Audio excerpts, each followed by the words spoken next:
좀 복잡하고 기이한 일을 겪게 되어서 일하면서 즐겨 듣던 채널에 사연을 한번 써보내봅니다. 제 고향은 경상도입니다. 유치원, 국민학교, 중학교, 고등학교까지 쭉 경상도를 벗어난 적이 없습니다. 바다 근처에 살며 어릴 때부터 아버지와 물에 가는 것을 좋아했죠.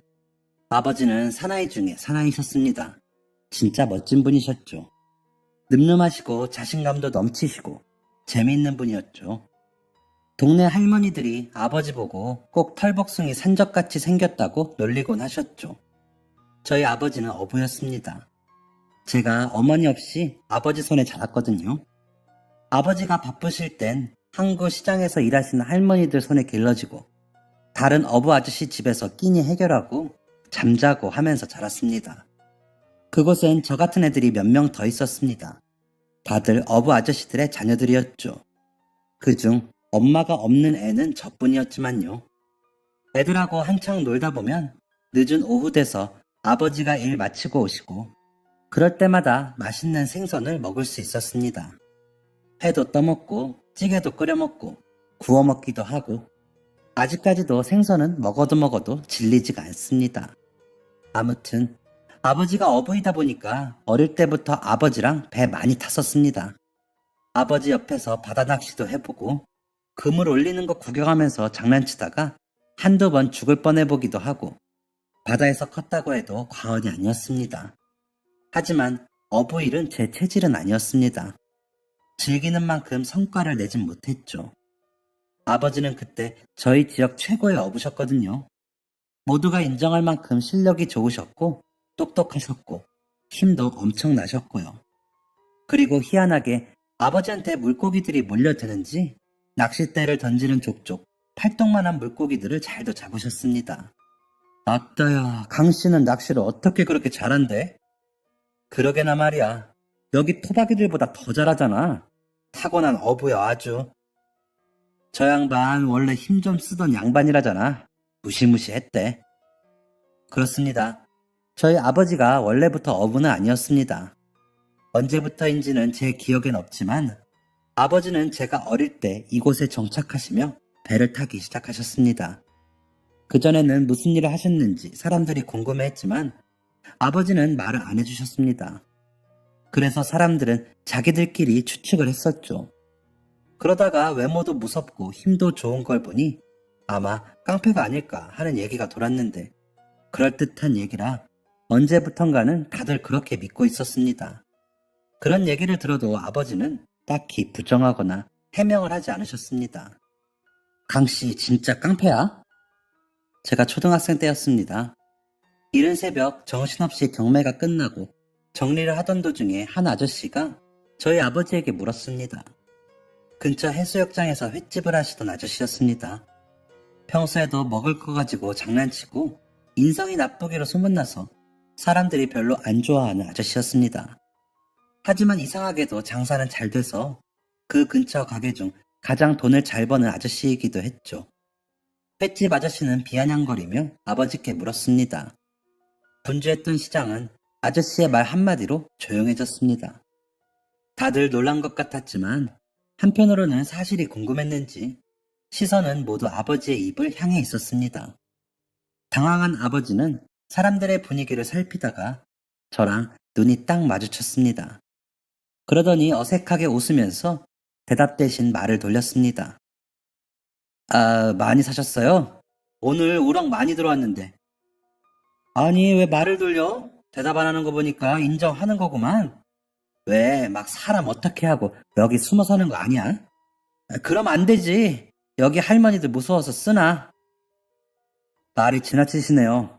민재야, 저기 아빠 트럭에 가서 장갑 좀 가져와라. 그땐 아버지 주머니에 장갑이 있는데 왜 또 장갑을 가져오라고 하는지 알 수 없었습니다. 아마 제가 그 자리에 있으면 안 되니까 차로 보낸 거였겠죠. 네. 대답을 하고 돌아선 그때 다시 아저씨가 중얼대며 아버지의 심기를 건드렸습니다. 지어 편내도 어떻게 한 거 아니야? 그때였습니다. 아저씨가 말을 마치자마자 뭔가 묵직한 소리가 났고 갑자기 사람들이 소리를 질렀습니다. 다시 고개를 돌리니까 아버지는 주먹을 꽉 쥐고 서 계셨고 아저씨는 바닥에 쓰러져 있었습니다. 뚫린 입이라고 마음대로 짓거리지 마. 안 그래도 무서운 얼굴의 아버지가 무서운 표정을 지으니까 더 무서웠습니다. 아버지는 제 쪽으로 씩씩거리며 걸어오셨습니다. 가자. 아버지는 저를 트럭으로 끌고 가셨고 쓰러진 아저씨는 점점 사람들 속에 파묻혀 제 시야에서 가려졌습니다. 다음 날 같이 뱃일을 하시는 선장 아저씨가 찾아왔습니다. 아버지와 둘이 대화하시는 걸 들어보니 횟집 아저씨 이가 부러진 것 같았습니다. 입원해 있다고 했던 것 같습니다. 강씨가 가서 사과해. 그놈 원래 그렇게 막말하고 다니는 거 강씨도 알잖아. 제가 왜 사과합니까? 먼저 잘못한 건 그 자식인데. 지금 강씨 화 엄청 났어. 이 검사 저 검사 다 받으면서 병원비도 엄청 내고 있다고. 하라고 하세요. 병원비 그거 내가 얼마든지 줄 테니까. 그것뿐이겠어. 그놈 진짜 고소라도 할 건지 눈이 뒤집혔다니까 아주. 고소요? 참나. 하라고 하세요. 사내 새끼가 감옥 가라면 갑니다. 변호사고 뭐고 다 쓰라고 하세요. 자네 민재 생각은 안 하나? 저 어린 거 두고 감옥 간다고? 민재 봐서라도 그냥 두 눈 꼭 감고 사과해. 그거 한마디면 끝날 거 괜히 일 키우지 마. 제 이름이 나오자 아버지 눈빛은 한껏 수그러들었습니다. 수염을 벅벅 긁으며 제 방을 쳐다봤습니다. 하마터면 몰래 듣고 있는 걸 들킬 뻔했습니다. 다음날 아침에 일어나 보니 아버지가 계셨습니다. 평소 같으면 새벽같이 배 타러 나가셨을 텐데 제가 일어났을 때가 되어서야 나갈 채비를 하고 계시더라고요. 아버지, 오늘 일 안 갔어요? 아들, 잘 잤어? 아빠 어디 갈 곳이 있어서. 어디요? 횟집 아저씨 병원에. 아버지, 사과하러 가요? 응, 아빠가 때렸으니까. 아빠가 잘못한 거잖아. 네, 아버지가 그랬잖아요. 친구랑 싸우는 건 되는데 때리면 안 된다고. 그리고 사나이라면 사과도 할 줄 알아야 한다고 하셨잖아요. 그래, 민재 말이 맞아. 아빠 사과하러 다녀올게. 아버지는 씩씩하게 집을 나섰습니다. 돌아왔을 때 모습은 그렇지 못했지만요. 술에 취한 아버지의 얼굴에는 작은 상처가 있었습니다. 이미 많이 취하신 것 같았는데 아버지는 또 술을 꺼내셨습니다. 우리 민재, 내 새끼. 소중한 내 새끼. 예쁜 내 새끼. 아버지는 두꺼운 손으로 제 머리를 쓰다듬으셨습니다. 졸렸지만 아버지가 기분이 나쁜 듯, 좋은 듯, 이상해 보여서 옆에 앉아 있었습니다. 아버지는 우는 듯, 웃는 듯, 흐느끼며 술을 드셨습니다. 민재야, 아빠가 감옥에는 절대 못 가. 민재 때문에 못 가. 그건 안 돼, 절대. 넌 내 새끼야. 민재야, 소중한 내 자식. 하나뿐인 내 아들. 엉뚱한 소리를 내뱉는 아버지가 따분해서 하품만 하다가 옆에 누워버렸습니다. 아버지는 여전히 두껍고 거친 손으로 제 얼굴을 만지시며 중얼거리셨습니다. 돈이 많아야 해, 돈이. 다 돈이야, 돈. 다음날 아버지는 어제 무슨 일이 있었냐는 듯 상쾌한 얼굴로 제 아침밥을 차려주셨습니다. 아버지가 차려주는 따뜻한 아침밥은 오랜만이었습니다. 늘 제가 대충 냉장고에 있는 반찬 꺼내 먹기만 했었거든요. 왜 일하러 안 나가시는지는 묻지 않았습니다. 아버지는 생전 하지 않던 제 등교를 도와주시고 어디론가 가는 것 같았습니다. 얼마 뒤에 아버지가 말해주셔서 알게 되었는데 아버지는 양식업을 배우고 계셨습니다. 아무래도 배를 타며 버는 건 한계가 있다고 생각하셨던 것 같습니다. 나중에 동네 아저씨들끼리 하는 얘기를 들어보니까 아버지가 횟집 아저씨한테 사과하러 갔을 때 횟집 아저씨가 그럼 너도 똑같이 맞으라며 한 대 쳤답니다. 그러면서 억울하면 너도 한 대 치고 깜빵 가라는 둥. 자기는 돈 많아서 변호사 몇 명이고 써서 너 감옥 보낼 수 있다는 둥. 아버지 심기를 잔뜩 건드렸답니다. 아버지는 꾹 참고 같이 갔던 선장 아저씨랑 술 들이붓고 집에 오셨던 거죠. 아버지는 이 양식장 저 양식장 돌아다니며 일을 가르쳐달라고 하셨습니다. 돈 조금만 주셔도 되니까 운영 방법 좀 알려달라고 애원을 하셨습니다. 지금도 그렇지만 그때도 웬만한 양식장들은 돈을 진짜 많이 벌었거든요. 아버지는 당장 조금 없이 살더라도 몇 년 뒤에 풍족하게 살 미래를 그리신 거였습니다.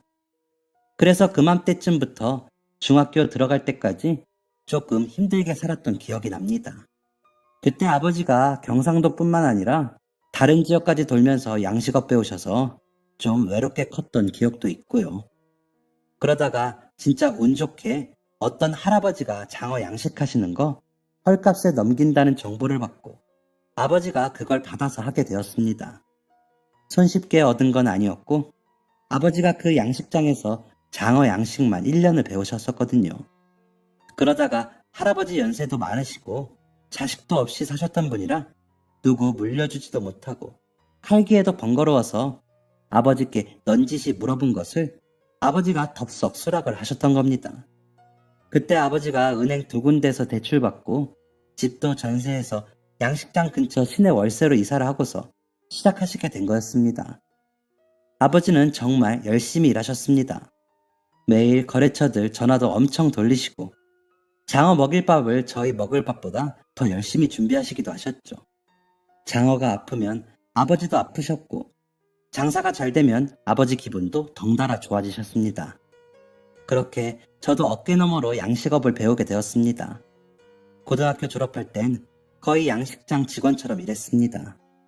학교 끝나면 가서 장어밥 만들고 상품 나갈 거 쌓아놓고 거래처 아저씨들 상대하고 했습니다. 성인이 되어선 자연스럽게 아버지와 같이 운영을 했죠. 제가 성인이 된 직후에 아버지가 받은 대출도 모두 갚았습니다. 그때 아버지가 제 앞에서 2번째로 우셨습니다. 고생했다며 그때 복분자에 장어 구워서 아버지랑 한잔 했었습니다. 아버지, 이제 아버지는 좀 쉬세요. 제가 아버지만큼은 아니지만 운영 잘할 수 있고 잘 키울 수 있어요. 아버지 연세도 있으신데 굳은 일 하시려 하지 마시고 나가서 친구분들도 만나시고 열심히 번 돈도 쓰고 하세요. 하하, 우리 민재 많이 컸네. 아빠 생각도 하고. 그럼 아빠가 민재 믿고 나가서 놀아도 될까? 당연하죠, 아버지. 그래. 안 그래도 오전에 일할 사람 하나 구했어. 다음 주부터 나올 거다. 네가 잘 가르쳐봐. 네, 아버지. 아버지가 그때 60이 다 된 나이셨거든요. 고생을 많이 하셔서 그런지 매일 앓는 소리도 하시고 힘들어 보이셔서 이젠 좀 쉬셔야 할 것 같았습니다. 아버지도 그걸 아셨는지 파트타임으로 일할 사람을 구하셨던 거죠. 아버지가 안 계시는 양식장 운영은 다행히도 순조로웠습니다.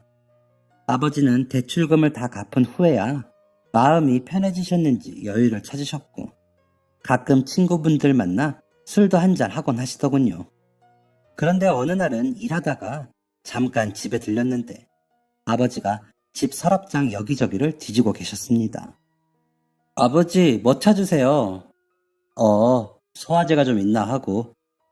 소화제요? 어젯밤에도 드셨잖아요. 그러게 말이다. 자꾸 뭐가 얹힌 것 같네. 체하신 거 아니에요? 병원엔 가보셨어요? 뭔 남자가 이런 걸로 병원에 가냐? 소화제 먹으면 괜찮아. 그래도 가보시지. 요새 자주 그러시는 것 같은데. 됐대도. 안 보이네. 그냥 가야겠다. 약국에서 사다 드릴까요? 주말이라 연 곳도 없을 거다. 아빠 뱃사람들 만나기로 했어. 이따 시장에서 온다고 했으니까 잘 챙겨주고. 아빠 다녀오마. 네, 아버지. 아버지가 걱정되었지만 제가 병원 가보라고 해서 가실 분이 아닌 걸 알기에 그냥 괜찮겠지 싶었습니다. 그리고 워낙 아버지가 건강하셔서 감기도 1년에 한 번 걸릴까 말까 하셨던 분이었거든요. 그날 오후 한창 일을 하다가 사무실에 갔는데 전화가 오고 있었습니다.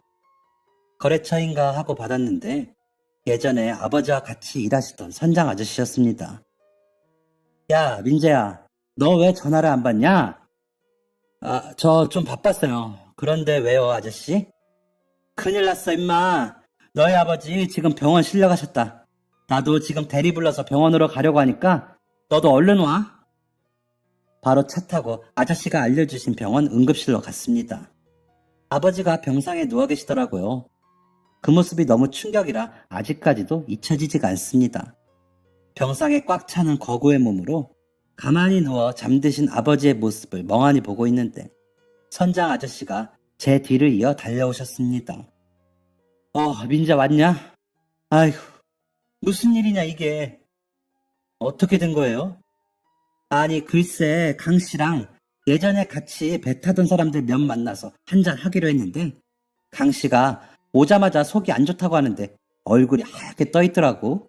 그런데 내가 너희 아버지를 한두 해 보냐? 생전 아프단 말 한마디를 안 하던 사람이 그러니까 뭔가 이상하다 싶었지. 그래서 오늘은 이만 들어가 보라고 했더니 강 씨가 알겠다고 하고 자리에서 일어나려는데 그대로 쓰러졌지 뭐냐. 무슨 지진이라도 난 것처럼 가게가 울리는데 우리 다 깜짝 놀라서 119 부르고 난리도 아니었어. 천만 다행으로 머리는 안 부딪힌 것 같은데 아이고 아직도 심장이 벌렁벌렁하네. 아버지 뭔 일 있어? 어디 아프셔?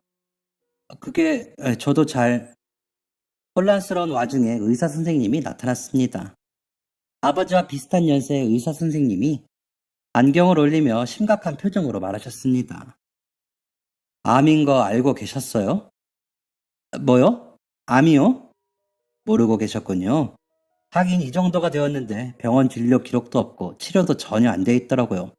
강정철 씨 암입니다. 그럼 어떻게 해야 하나요? 수술해야겠죠? 수술 언제 할 수 있을까요? 빨리 해주세요, 선생님. 최대한 빨리 해주세요. 저희 아버지 이렇게 돌아가시면 안 돼요. 이제야 좀 마음 편해지셨는데 안 돼요. 선생님, 꼭 좀 살려주세요. 저는 의사 선생님 다리에 매달려서 엉엉 울었습니다. 심장이 타들어가는 기분이었습니다. 너무 혼란스러웠고 너무 죄송했습니다. 의사 선생님은 곤란하신지 머리를 긁적이더니 저를 일으켜 세워주셨습니다. 그리고 아까처럼 진지한 얼굴로 제 눈을 똑바로 보고 말씀하셨습니다. 보호자분 죄송하지만 아버지 수술 못하십니다. 네? 왜요? 수술로 될 정도가 아니에요. 대장부터 간 위까지 암세포가 다 퍼져 있어요. 수술은 어려울 것 같고 항암하면서 최대한 버텨보시는 게 최선일 것 같은데 솔직히 그마저도 큰 효과가 없을 것 같습니다. 길어야 한두 달이실 것 같아요.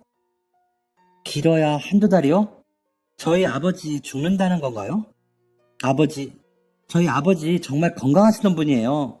아프신 적도 없었고 어디 아프시다는 말도 안 하셨고 그 누구보다 건강하신 분이라고요. 아마 말을 안 하셨을 뿐이지 정말 많이 아프셨을 겁니다. 죄송합니다. 제 유일한 가족, 제 전부였던 저에게 우뚝 솟은 거대한 산과 같던 아버지가 우르르 무너지는 기분이었습니다. 고개를 돌려 아버지를 바라봤습니다. 까무잡잡한 얼굴에 눈물이 흘렀습니다. 아버지는 다 듣고 계셨던 겁니다. 병을 알게 되고부터 아버지는 빠르게 망가지셨습니다. 몸도 마음도 정신까지도요. 아무런 치료도 하지 않으셨고 아무런 노력도 하지 않으셨습니다. 그저 순리를 받아들이려 하시는 것 같았습니다. 하지만 그 방법이 매우 잘못되어 있었죠. 아버지는 되려 몸을 더 해치셨습니다. 과거엔 우스갯소리로 손주 보려면 건강해야 한다고 술도 일주일에 한두 번만 하시고 담배는 절대 안 피셨던 분이었습니다. 배 타실 땐 담배를 좀 피긴 하셨는데 양식장 하고 나서는 냄새만 맡아도 화내던 분이셨습니다. 그런 분이 담배를 피우시더라고요. 그리고 매일같이 술을 달고 사셨습니다. 아버지 진짜 왜 이러세요? 입원을 하시던 항암을 하시던 하셔야지. 이게 지금 뭐 하시는 거예요? 나 항암하면 살 수 있다냐? 그렇게 고생할 거 다 하고 얼마나 더 살 수 있다는데. 그리고 그렇게 사는 삶이 행복하겠어? 내가 안 아프다가 죽을 수 있대?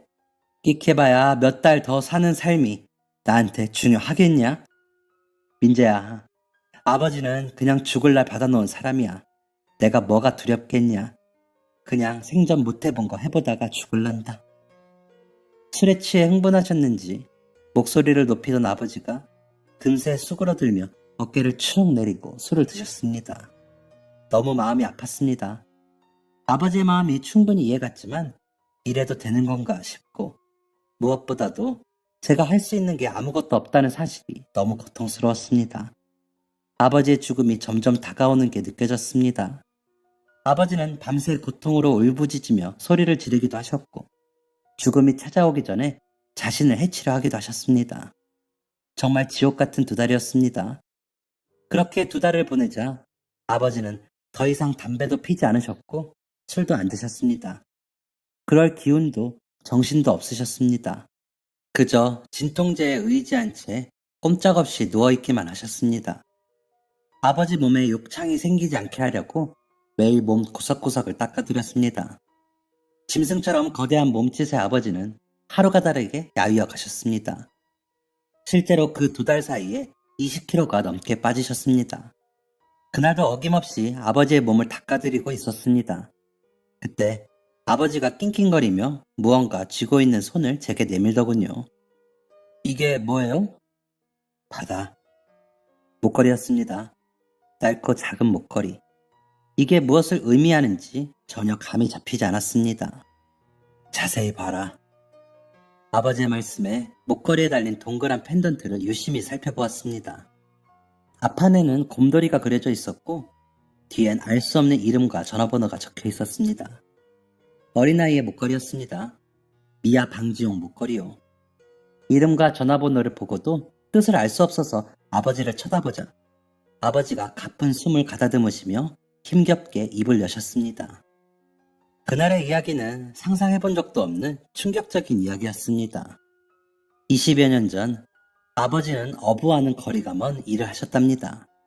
아버지의 부모님, 그러니까 저는 한 번도 뵌 적 없는 제 할아버지와 할머니께서 고추장, 된장 같은 장을 담그셨었는데 아버지가 그 일을 돕고 계셨다고 했습니다. 전국으로 나가는 장들은 인기가 많아서 아버지는 꽤 풍족한 삶을 사셨다고 했습니다. 세 형제 중 막내셨던 아버지는 딱히 결혼에도 관심 없고 놀기만 좋아하는 분이셨답니다. 나이가 차도 도통 결혼을 할 생각이 없어서 할아버지와 할머니가 걱정을 하시던 와중에 아버지는 운명의 여자를 만나셨다고 했습니다.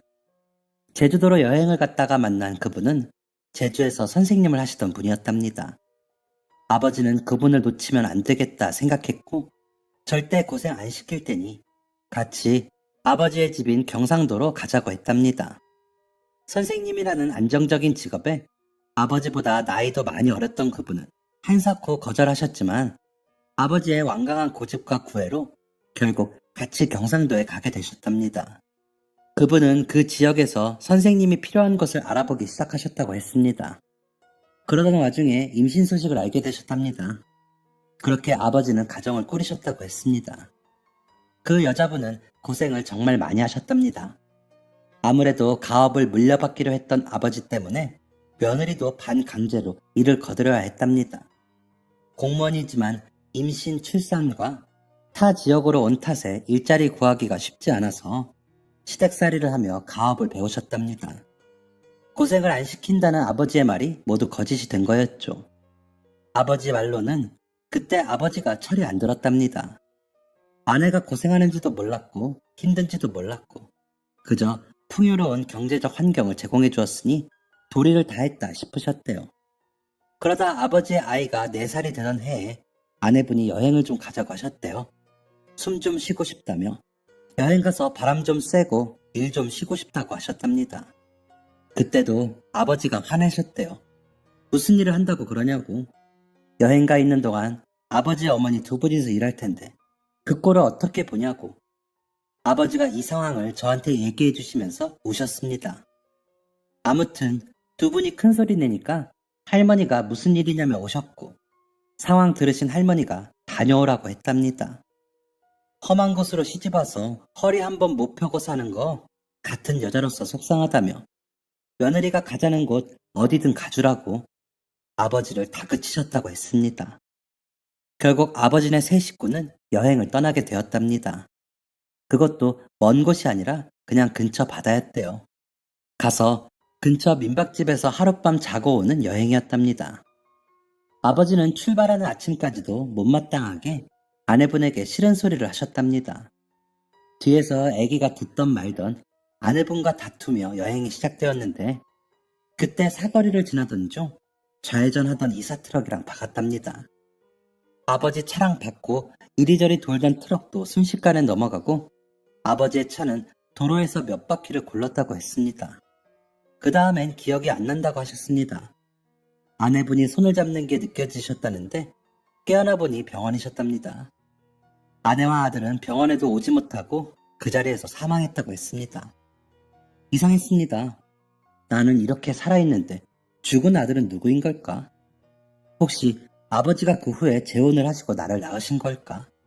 머릿속에 물음표가 가득했습니다. 아버지는 이어서 입을 여셨습니다. 2달여간 병원에서 큰 수술, 작은 수술, 여러 치료들을 받은 아버지는 아픈 몸보다 마음이 더 피폐해지셨다고 했습니다. 타지에서 데려온 아내를 아껴주진 못할 망정 험한 말을 하고 고생만 시켰던 것, 아들을 많이 안아주지 못했던 것이 계속 생각나서 미칠 지경이었답니다. 그날부터 술독에 빠져 사셨다고 하시더군요. 술에 취하지 않고선 지옥보다 더 지옥 같은 현실을 받아들이기가 힘드셨답니다. 정처 없이 걷다가 술 드시고 그러다가 쓰러져서 자고 일어나면 또 술 먹고 부모님과도 친구와도 다 연락을 끊고 그런 노숙자 같은 생활을 반복하셨답니다. 그렇게 죽으려고 하셨대요. 그러다가 어느 날은 첫 가족여행을 가기로 했던 바다에 가셨다고 했습니다. 시커먼 밤바다 보면서 오늘은 꼭 죽어야지 생각하며 또 술을 엄청 드셨대요. 술 드시다 언제 잠들었는지도 모르겠고 새소리, 사람들 소리가 시끄러워서 눈을 떴는데 거기 배가 들어오는 곳이었대요. 밤새 배 타고 온 사람들이 우르르 내리고 여기저기 상인들도 나와 있고 갈매기들도 울어대는데 그 틈에 한 아이가 홀로 있더랍니다. 죽은 아버지의 아들 정도 되어 보이는 꼬마애가 계속 두리번거리더니 막 뛰어다니면서 울더래요. 부모님을 찾으면서요. 사람들은 쳐다보다가 가고 말 걸다가 애가 계속 우니까 가고 그러다가 어느 쯤부터는 애가 안 보이더랍니다. 부모님을 찾았나 보다 생각하고 멍하니 바다를 보고 있는데 어느 순간 사람들이 모두 떠나고 다시 바다가 고요해졌대요. 그런데 어디선가 누가 훌쩍이는 소리가 들렸다고 했습니다. 소리가 나는 쪽으로 가보니까 아까 울던 그 꼬마가 사람들 안 보이는 곳에 숨어서 울고 있었대요. 원래 같으면 신경도 안 썼을 텐데 아들 생각이 났대요. 너 부모님 잃어버렸어? 아이가 고개를 끄덕였답니다. 그럼 아저씨랑 갈래? 아이가 아버지를 훑어보더니 또 고개를 끄덕였답니다. 아버지는 그때부터 아들 같은 그 아이를 키우기 시작하셨대요. 미련이나마 사망신고도 하지 않은 죽은 아들의 자리에 그 아이를 대신한 거죠. 그리고 그게 바로 저랍니다. 부모를 잃고 낯선 사람을 따라간 그 꼬마 아이가 바로 저였답니다. 제가 아버지 자식이 아니랍니다. 아버지 자식이란 것도 가짜고 김민재라는 이름도 가짜고 제 인생이 그냥 가짜라는 겁니다. 머리가 아팠습니다. 아버지가 대체 지금 무슨 말씀을 하시는 건가 혼란스럽더군요. 아버지는 미안하다며 우셨습니다. 왜 얘기했어요? 그냥 차라리 말하지 말고 죽지. 왜 말해요? 죽기 전에 저 고통스럽게 하려고 그래요? 그냥 말하지 말지. 왜 말해요, 왜? 미안하다. 언젠간 말해야지 하다가 네 진짜 부모가 널 찾고 있을지도 모르잖아. 아버지는 숨을 헐떡이시며 말하셨습니다. 그때 생각이 나더라고요. 과거 아버지가 횟집 아저씨를 때렸을 때 감옥에 가면 안 된다고 우시던 게요. 아마 두려워서 그러셨던 것 같습니다. 혹여나 경찰서에 가서 조사를 받다가 제가 아버지 아들이 아니라는 게 들통날까봐요. 그래서 과거도 숨기셨던 거고요. 아버지는 그때 그쪽에 험한 사람들이 많아서 위험하니까 데리고 있어야지 하셨다가 정의부터 키우게 되셨다고 하셨습니다. 저는 한동안 말을 안 했대요. 그래서 말 못하는 아이인 줄 알고 키웠는데 충격 때문에 그랬던 거랍니다. 그래서인지 저는 정말 그 과거가 전혀 생각이 안 납니다. 떠올리려 해도 도무지 기억이 나지 않습니다. 아버지가 제게 모든 사실을 털어놓은 그날은 아버지를 어떻게 대해야 할지 모르겠어서 그냥 방에서 나왔습니다. 아버지가 원망스럽기도 했지만 그렇다고 아버지가 이제껏 저를 길러주신 정성과 저를 사랑하는 마음이 거짓이 아니라는 건 너무 잘 알고 있습니다. 하지만 저를 속였다는 사실이 속상하기도 했고 참 복잡한 마음이었습니다. 그리고 그 다음날 아버지는 떠나셨습니다. 다시는 돌아올 수 없는 곳으로요. 한동안은 머리가 멍했습니다. 양식장 운영도 제대로 할 수 없었고 제 몸 하나도 제대로 건사할 수 없을 지경이었죠. 하나도 정리가 되지 않았습니다. 제게 남겨진 건 김준영이라는 이름이 적힌 목걸이뿐이었습니다. 저는 목걸이에 적힌 번호로 전화를 걸어볼까 했습니다. 수위를 고민하다가 전화를 걸었을 땐 없는 번호라는 기계음뿐이었습니다. 저는 어떻게든 씻어내고 싶은 이 찝찝한 기분과 불편한 마음을 달래러 여행을 떠나기로 했습니다. 아버지와 함께 있던 공간이 아닌 다른 곳에서 천천히 생각해보고 싶었거든요. 저는 바로 배낭 하나 들고 떠났습니다. 목적지는 없었습니다. 그냥 발 닿는 대로 가는 거였죠. 그렇게 이틀이 지난 날이었습니다. 경상도를 벗어나 다른 지역에 가게 되었습니다. 고등학교 수학여행 이후로 타지에 간 것은 처음이었던 것 같습니다. 일하느라 세상에 뭐가 있는지도 모르고 살았으니까요. 타지의 버스는 어떻게 생겼을까 하며 한번 탔다가 내렸는데 마침 절이 보이더라고요. 아버지가 무교라 평소 교회나 절이나 성당 이런 곳은 가본 적이 없어서 그냥 보기만 해도 신기했습니다. 생각보다 사람들이 여럿 드나들더라고요. 궁금해서 저도 그쪽으로 발을 옮겨봤습니다. 처음 들어가 본 절의 모습은 근엄하고 웅장했습니다. 다들 예를 갖추며 다니는 모습도 멋있어 보였고 절의 자태도 참 신기하게 느껴졌습니다. 그런데 사람들이 되게 많이 있었고 연등도 엄청 많이 달아져 있더라고요. 아까 입구부터 달려있던 현수막들을 보니 그날이 석가탄신일이었습니다. 그래서 같은 정류장에서 내린 사람들도 많았던 거였구나 생각하며 구석진 벤치에 자리를 잡았습니다. 멍하니 사람들을 보고 있었습니다. 특히 가족들이 눈에 띄었습니다. 나이 든 부모님을 모시고 온 사람도 있었고 어린 아이들도 많이 보였습니다. 괜히 눈물이 나더라고요. 내 곁에는 아무도 없구나 하는 생각에 너무 서러웠습니다. 그렇게 혼자 눈물을 훔치고 있는데 누군가 제 어깨를 툭툭 치더라고요. 식사는 하셨어요? 아, 누구세요? 여기서 일하는 보살이에요. 안녕하세요. 실례가 안 되면 옆에 앉아도 될까요? 네. 보살님은 인자한 웃음을 지으며 제 옆에 앉으셨습니다. 제 옆에 자리를 잡은 보살님은 아무 말 없이 저와 같이 사람들을 보고 계셨습니다. 사람들이 참 많죠? 네, 그렇네요. 모두 좋은 일이 생겼으면 해서 오시는 거겠죠? 절에 오면 좋은 일이 생기나요? 아니요. 연등에 적는 거예요. 우리의 평화와 안녕을 기원하면서. 아, 몰랐네요. 무슨 고민 있으세요? 그냥 좀 혼란스러운 일이 있어서요. 몰랐던 사실을 알게 되었는데 어떻게 받아들여야 할지 복잡하네요.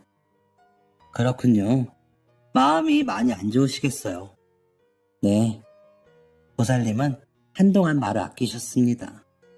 그러더니 아까처럼 인자한 미소를 지으며 절 바라보셨습니다. 제가 절하는 법 알려드릴까요? 저는 보살님과 신당에 갔습니다. 나란히 서서 보살님께 절하는 법을 배웠습니다.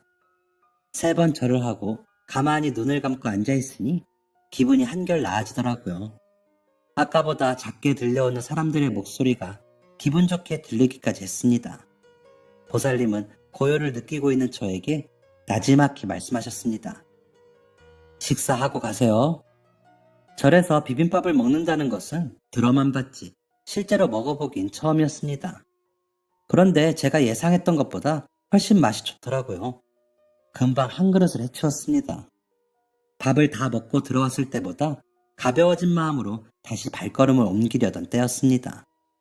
보살님이 제게 오시더니 작은 염주 하나를 내미셨습니다. 마음이 복잡할 때 도움이 될 거예요. 그래도 나아지지 않는다면 또 오세요. 그때도 식사 대접할게요.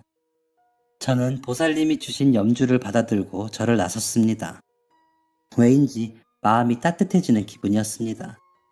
저는 그 후로 며칠 동안 더 여행을 했습니다. 사람이 많은 곳에도 가보고 없는 곳에도 가보고 유명하다는 산에도 올라가 보며 마음을 씻으려 노력했습니다. 그러다가 이젠 정말 집으로 돌아가야 할 때 마지막으로 그 절에 한 번만 다시 들려보기로 했습니다. 여행을 마치기 전에 그 보살님을 다시 한번 뵙고 싶었거든요. 무작정 절에 가서 이리저리 돌아다녔습니다. 석가탄신일이 한참 지났는데도 드나드는 사람들이 꽤 있었습니다. 큰 절이라 그랬나 봅니다. 그렇게 얼마나 걸었을까? 아무리 찾아도 보살님이 보이지 않아서 그때 그 벤치에 자리를 잡았습니다. 그때와 같은 풍경이었지만 사람들은 눈에 띄게 줄고 나무들은 더 초록색으로 빛나 있었습니다. 마음이 잘 정리되지 않았나 봐요. 아, 보살님, 이번에도 같은 고민인가요? 그때처럼 제 옆을 채워주시는 보살님 덕에 마음이 가벼워졌습니다. 아니요, 그때보다 마음이 훨씬 좋아졌습니다. 덕분에요. 제가 한 게 뭐가 있다고요? 저 그때 다시 오면 밥 주신다고 한 거 먹을 수 있을까요? 그럼요, 이리 오세요. 보살님은 따뜻한 밥과 각종 나물들, 예쁘게 구워진 버섯까지 먹음직스러운 상을 차려주셨습니다. 몇 끼 고기를 안 먹으면 밥을 먹은 것 같지 않던 저였는데도 아무 불평도 되지 않더라고요. 오히려 좋았습니다. 제가 그릇들을 깨끗하게 비우는 동안 보살님은 제 곁을 지켜주셨습니다. 무슨 기분인진 모르겠지만 보살님께는 어떤 이야기도 할 수 있을 것 같았습니다. 그래서 저는 제 이야기를 보살님에게 들려드리기로 했습니다. 저희 아버지가 얼마 전에 돌아가셨어요. 그랬는데 돌아가시면서 저한테 그러시더라고요. 사실 제가 친아들이 아니라고. 부모 잃고 길에서 오는 거 데려다가 키우셨대요. 처음엔 아버지 얘기 듣는데 배신감도 느껴지고 소름 돋기도 하고 마음이 많이 복잡했어요. 그래서 모질게 말했는데 이 얘기하고 다음날 아버지가 돌아가셨어요. 아직까지도 제가 무슨 기분인지 잘 정리가 안 돼요. 뭘 해야 하는지도 모르겠고요. 아버지를 원망하기는 싫어요. 아버지가 절 정말 많이 사랑하셨거든요. 그렇다고 원래 부모님을 찾기엔 겁이 나요. 어떤 분들일지 모르잖아요. 제 존재를 달가워하지 않으실 수도 있고 찾아서 뭐 어쩌겠던 것도 아니고 앞으로 어떻게 살아가야 할지도 모르겠어요. 그런 일이 있었군요. 그게 무슨 마음일지 상상도 되지 않네요. 너무 마음 아플 것 같은데. 그런데 아버지에 대한 마음은 잘 알 것 같아요. 뭔데요? 원망이잖아요. 아버지 말고 자기 자신에 대한 원망. 왜 그때 그렇게 말했을까? 마지막인 걸 알았다면 그런 말 하지 말걸. 마지막인 줄 알았다면 좀 더 같이 있어 드릴 걸 하는 마음이요. 아버지에 대한 원망? 아버지에 대한 배신감 같은 건 처음부터 없었던 거예요. 상황이 혼란스러워서 자기 마음을 읽지 못한 거지. 전곡을 찔린 기분이었습니다. 보살님의 말이 정확했습니다. 저는 아버지를 원망했던 게 아니라 제 자신이 미웠던 겁니다. 아버지의 마지막을 그렇게 보내드려야 했던 것. 그게 바로 제 마음의 돌이었습니다. 보살님께서 정확히 제 마음을 읽어주시니 얹혀있던 돌이 빠져나간 듯 마음이 가벼워졌습니다. 그리고 아버지 생각이 나서 눈물이 나더라고요. 보살님은 제게 손수건을 주셨습니다. 그리고 말없이 제 곁을 지켜주셨죠. 보살님, 정말 감사합니다. 정말 감사해요. 나도 사랑하는 사람을 떠나보낸 적이 있어요. 왜 더 안아주지 못했을까? 왜 더 예뻐하지 못했을까? 왜 더 손을 잡고 있지 못했을까? 그 마음 잘 알아요. 제가 혹시 다음에 또 마음이 복잡해서 여기 오게 된다면 그땐 보살님 얘기도 해주실래요? 네, 그럼요. 언제든지요. 저는 가벼운 마음으로 여행을 마칠 수 있었습니다. 아버지가 없는 제 인생을 정신 차리고 살아갈 준비를 마친 느낌이었습니다. 다시 일상으로 돌아와 보니 양식장 운영은 소홀했던 만큼 관리가 많이 필요했었고 공백을 메워준 직원도 휴식이 필요해 보였습니다. 저는 다시 힘을 냈습니다. 아버지가 저를 위해 일구신 양식장 운영에 더 힘을 쏟았고 전보다 더 바쁘게 생활했습니다. 이따금씩 아버지 생각이 나서 눈물이 날 때도 있었지만 무너지지 않으려고 노력했습니다. 그렇게 양식장이 안정이 되고 매출도 많이 올랐을 때였습니다. 계속 보살님 생각이 나더라고요. 처음 절에 갔던 이후로 계속 차고 다니던 염주를 볼 때마다 보살님 생각이 났습니다. 저는 하루 시간을 내서 다시 절에 가보기로 했습니다. 몇 달 만에 간 절은 그때처럼 웅장한 자태를 뽐내고 있었습니다. 저는 그때와 같은 자리에서 보살님을 기다렸고 1시간쯤 지났을까 보살님은 그때처럼 절 찾아와 주셨습니다. 오셨네요.